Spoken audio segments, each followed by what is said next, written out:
Namaste everyone. Welcome to this new tutorial today.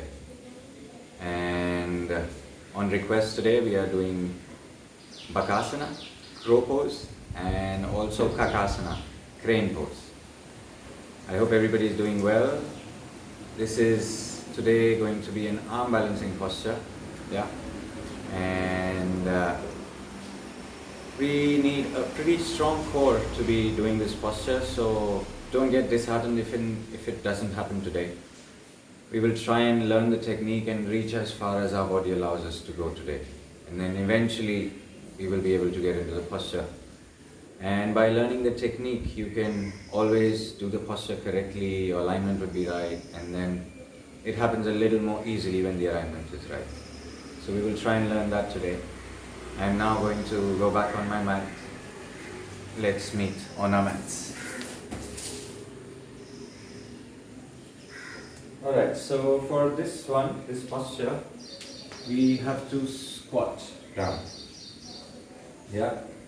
And now my feet, they are going diagonally out. They're not pointing straight. And they're about my hip width distance apart. And now my elbows, they need to cross or come down, going down and out.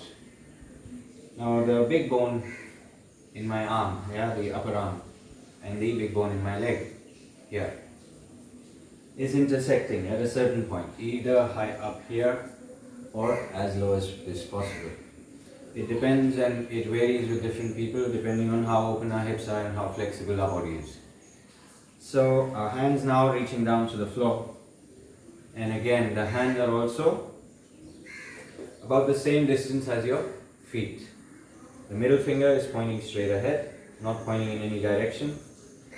And now let's, with the inhale, let's try and lift not the hips but the heels off the floor.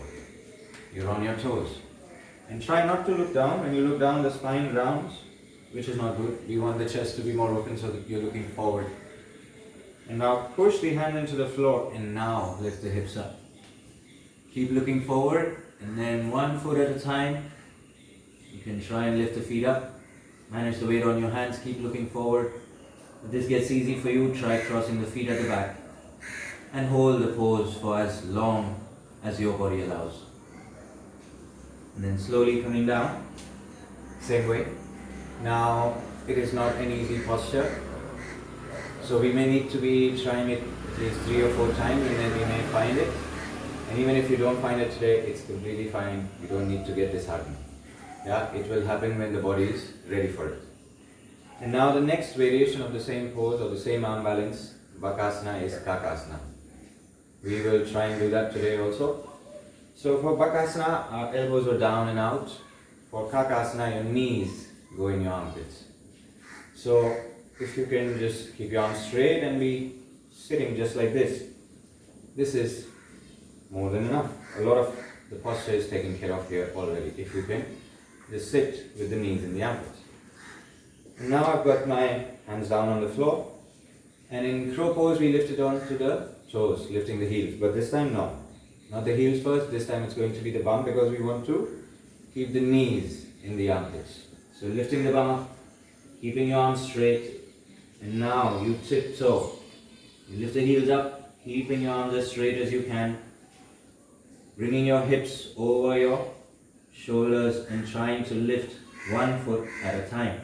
If you can both, then both. This time you are looking down. Crane pose, kakasana. This is a prep pose for a handstand. Eventually you will be able to lift up using your core when you have a very strong core. But till then, you can keep going into kakasana again and again, and try and keep your arms as straight as possible. So these were the 2 postures for the tutorial that we had today, Bakasana and kakasana. I hope this little inputs will help you in your practice, and maybe we are able to do the postures in a better way. Thank you so much for watching, everyone.